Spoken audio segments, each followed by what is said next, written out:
Então, porque eu vou estimular alguns de vocês a jejuarem mais, eu quero te dizer que um jejum prolongado, você troca o alimento externo por um alimento interno. E meu pai, principalmente, que era pastor, jejuava. Existia uns dias de jejum anual da denominação, que todo mundo se unia no dia de oração e jejum por avivamento. Então, pelo menos aquela uma vez por ano eu sabia. Mas eu nunca soube que meu pai praticava outros tipos de jejum. Porque ele era parte de uma geração que acreditava que tinha que ter um código de sigilo absoluto sobre o jejum. Porque se contasse para alguém que jejuou, perdia a bênção. E era a forma como eles entendiam o ensino de Jesus em Mateus 6, no Sermão do Monte. Mas eu lembro que eu comecei a jejuar, porque outras pessoas me estimularam. Meu primeiro jejum aos 15 anos de idade, eu jejuei só o almoço, ainda tomei o refrigerante com medo de desmaiar. Ou seja, não foi assim aquele jejum raiz. Mas eu e os meus amigos, todos tínhamos sido batizados no Espírito Santo, só tinha um da patota que ainda não.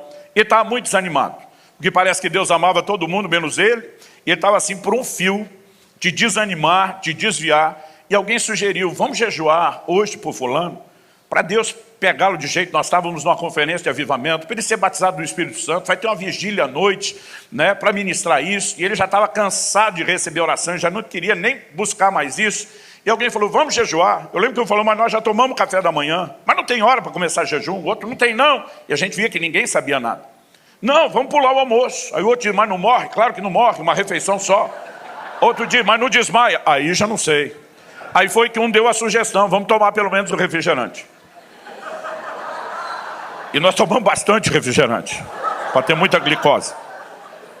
Mas nós pulamos e naquele horário do almoço, não apenas não comemos. Gente, um adolescente jejuar uma refeição é mais ou menos um adulto jejuar um dia, vocês sabem disso. Porque o adolescente tem 3 estômagos, além do normal tem um em cada perna. Eu não sei para onde vai tanta comida. Mas eu lembro que nós ficamos orando, intercedendo por ele. Depois daquele momento, alguém soube que a gente pulou só o almoço e que ainda tínhamos tomado refrigerante e esculhambou com a gente. Eu lembro os caras dizendo, jejum de verdade, não põe nem bala açucarada na boca, uma pouca vergonha. E eu fiquei mal, falei, oh Deus, desculpa aí, não tinha um manual, não sabia como fazer, a intenção era boa, já estava até arrependido. Mas quando nosso amigo foi batizado no Espírito Santo à noite, ninguém conseguia convencer a gente que aquele posicionamento não tinha contribuído para o processo, principalmente porque ele era um buscador crônico do batismo no Espírito Santo.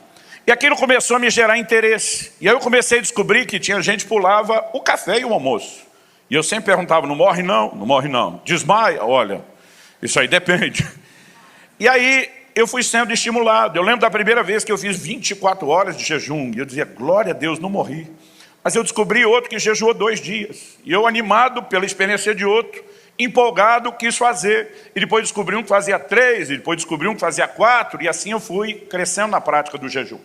Meu pai uma vez soube, porque já que ele não falava, eu também não falava, que eu estava fazendo jejuns maiores, e ele, muito preocupado com a minha saúde, veio falar comigo. Ele disse, de onde é que você tirou essa empolgação? Tipo, não fui eu que te ensinei isso.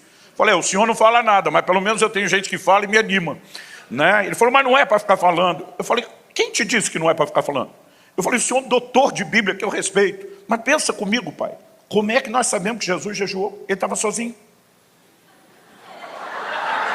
Ele olhou para mim e falou, é mesmo. Eu falei, ele contou. O problema não é contar, é fazer tocar trombeta. Eu falei, antes do capítulo 6 começar dizendo que a gente não tem que fazer as coisas só para ser visto pelos homens, no 5,16 Jesus diz, fazei brilhar, brilha a vossa luz diante dos homens. A Bíblia fala de boas obras, no sentido de esmolas, não ser praticada só para ser visto, mas fala que a viúva que ia ser ajudada era aquela que tinha testemunho de boas obras. Então eles tinham que saber quem fazia. Ou seja, a questão tem muito mais a ver com a motivação do que com a notícia. Por que eu estou dizendo isso? Essa cultura de sigilo foi nos roubando de algo que toda liderança precisa promover, que se chama exemplo. Toda liderança é baseada em exemplo. E se eu e você, como líderes, não cultivamos a cultura do jejum, nós não podemos esperar que nossos discípulos façam. O que eu quero chamar a sua atenção?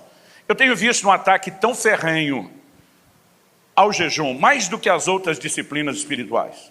Nós temos um discurso de um grupo do que eu chamo dos pregadores pós-modernos da graça, que estão atacando as disciplinas espirituais como se fosse religiosidade. Apesar de em 2000 anos de história da igreja, você perceber que a vida daqueles que se destacaram, que marcaram sua geração, que escreveram história, tinham todos em comum a prática das disciplinas, isso vem sendo atacado como se fosse religiosidade. Porque de alguma forma o top hoje é ser carnal. E nós não podemos assistir isso, gente, de forma passiva. Nós precisamos entender, antes de mais nada, a doutrina bíblica. E eu não quero falar só sobre experiência. Mas de vez em quando eu vejo gente me questionando se o jejum é para hoje. Porque muitos acreditam que isso é uma prática do Antigo Testamento. Como se tudo o que tivesse no Antigo Testamento tivesse ficado lá. Outro dia eu falei para um, você não ora? Ele falou, oro. Eu falei, no Antigo Testamento eles também oravam. A gente não dá esmola? Sim, no Antigo Testamento eles também davam. A minha vontade era perguntar, você respira? Eles também respiravam. Porque, sabe, de alguma forma nós estamos equivocados no que diz respeito àquela lei de Moisés que tinha prazo de validade, com aquilo que diz respeito à nossa devoção para com Deus. Então, a pergunta a ser feita em primeiro lugar é, o jejum é para hoje? É para os crentes da Nova Aliança, do Novo Testamento? Um dia, uma pessoa falou para mim, jejum é uma prática do Antigo Testamento. Eu falei, o curioso é quando perguntaram para Jesus, por que os discípulos dele não jejuavam? Ele disse quando eles iriam jejuar. Ele disse, quando o noivo for tirado. E é evidente que ele falava de si. Ou seja, ele estava dizendo que a partir do momento, não só a ausência entre a morte e ressurreição, mas ele falava principalmente do momento onde fosse elevado aos céus, até o tempo do seu retorno, o tempo da sua ausência, seria o tempo onde os seus discípulos iriam jejuar. Outro dia um falou para mim, Jesus veio ensinar, os judeus. Eu falei, não me faça violência hermenêutica. O tempo todo ele dizia ao judeu da antiga aliança, ouviste o que foi dito aos antigos, citava a lei de Moisés. Mas ele dizia, eu porém vos digo. E obviamente ele estava ensinando algo diferente de simplesmente guardar a lei de Moisés. Ele diz, façam discípulos das nações. Em outras palavras, gentios, não judeus. Ensine eles a guardar tudo o que eu vos tenho ordenado, que incluía o jejum. Em Mateus 6,16, Jesus não diz se jejuardes, ele diz quando jejuardes. Aí outro dia alguém me falou, não, mas é que muita gente está jejuando como uma prática meritória. Eu falei, e daí? Porque alguém fez a coisa certa do jeito errado, você vai deixar de fazer a coisa certa do jeito certo? Jesus disse, não jejuem como os hipócritas. Ele falou, tem gente fazendo o errado. Não imite o comportamento errado, mas vocês vão fazer a coisa certa do jeito certo. Eu não tenho um pingo de dúvida de que o jejum é para o nosso tempo.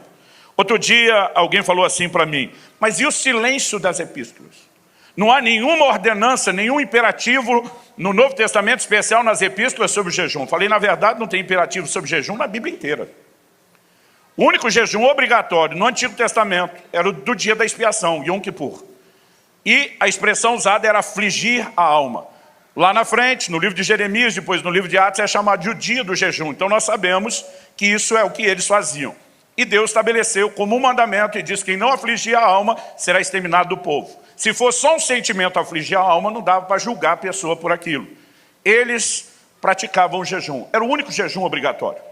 Mas quando você chega no Novo Testamento, eu concordo com você que você não vai necessariamente encontrar um imperativo. Mas se Jesus diz, quando jejuardes, em vez de si, é óbvio que ele esperava isso de mim e de você. E se nós vivemos, de acordo com a cultura bíblica do próprio Novo Testamento, para agradar Nosso Senhor, mesmo que ele não tenha dado uma ordem, só o fato de revelar uma expectativa já deveria ter para mim e para você o peso de uma ordenança. Mas o ponto não é esse. Quando alguém me perguntou, e o silêncio das epístolas? Eu falei, engraçado você tocar no assunto.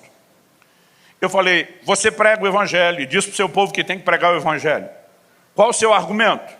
Jesus pregou, mandou seus discípulos fazer, seus discípulos fizeram. Você fala que tem que orar pelos enfermos, seu argumento. Jesus fez, curou os enfermos, mandou os discípulos fazer, os discípulos obedeceram. Mas quando Jesus jejuou, mandou jejuar e os discípulos obedeceram, não serve. Eu falei para ele, se você discordar do meu ponto de vista, da minha forma de interpretar, nós podemos dizer que é algo subjetivo, cada um pensa de uma forma. Eu falei, mas quando você discorda da sua forma de interpretar, isso para mim se chama desonestidade. Então, se o jejum não cabe, joga fora a pregação do evangelho e a cura. Se a cura e a pregação do evangelho cabe, bota o jejum junto porque é o mesmo argumento. Aí ele falou assim, não, mas e o silêncio das epístolas? Eu falei, desde quando eu e você precisamos que os apóstolos revalidem alguma ordem do Senhor para ela estar de pé? Ele não determinou qual seria a periodicidade, de quanto em quanto tempo você tem que jejuar. Ele não determinou qual seria a duração do seu jejum. Na Bíblia você tem jejuns que duraram uma parte do dia, um dia inteiro, né? Você tem lá 3 dias, 7 dias, 14, 21, 40. Agora, em nenhum lugar existe uma exigência a respeito da maneira de fazer, seja a periodicidade, seja a duração ou o tipo. Nós temos pelo menos 3 tipos de jejum. No meu livro eu comunico um quarto. Para alguns esse quarto é uma das formas de praticar os 3. Eu destaquei ele só para efeito de estudo como uma quarta. O primeiro é quase que um consenso, há muito tempo se fala e se usa a mesma nomenclatura, é o jejum total, absoluto. Paulo, em Atos 9:9, durante 3 dias, não comeu e não bebeu. Jejum total. Esse foi o jejum que Esther convocou. Esse foi o jejum que o rei dos ninivitas convocou depois da pregação de Jonas. E normalmente na Bíblia você não acha um período desse tipo de jejum maior de 3 dias.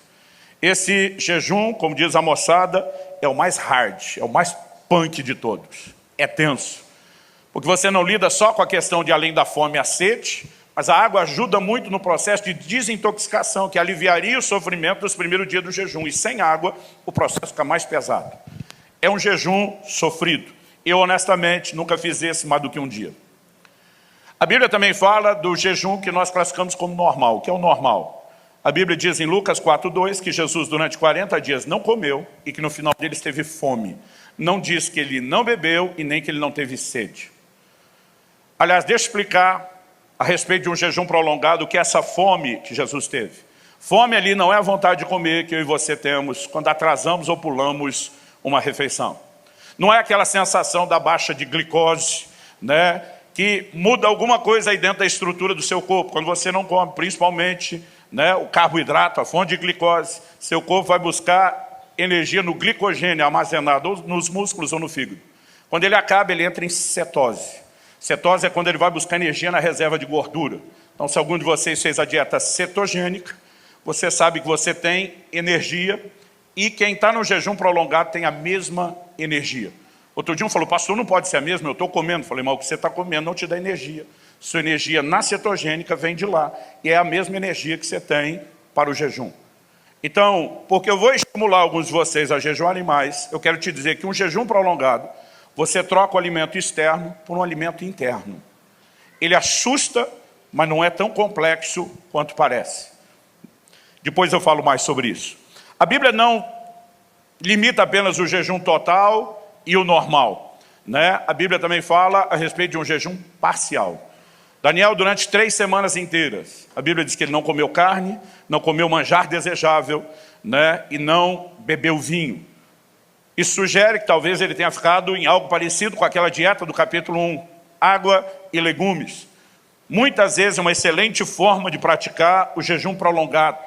João Batista se alimentava de mel silvestre e de gafanhotos, né? Ele tinha uma dieta restrita. Mas a Bíblia fala de Moisés 40 dias e 40 noites no cume do monte sem comer nem beber. Isso é humanamente impossível. Com 5 dias sem água, seu corpo pode entrar em colapso e falência. Então nós chamamos isso de um jejum sobrenatural. Ele emergiu, mergulhou na nuvem e desfrutou de recursos sobrenaturais. Eu não sei quantos de vocês já leram a história do irmão Yun, o homem do céu. Alguém aqui já leu? Ele conta no livro dele, eu já tive com ele algumas vezes e tive a curiosidade de fazer perguntas, mas ele numa ocasião fez 74 dias de jejum numa prisão, sem comer nem beber. É impossível. Né? Desnecessário te dizer que centenas de presos que assistiam o processo se converteram, né, enquanto aquilo acontecia, porque é humanamente impossível. Então a gente classifica aí como sobrenatural.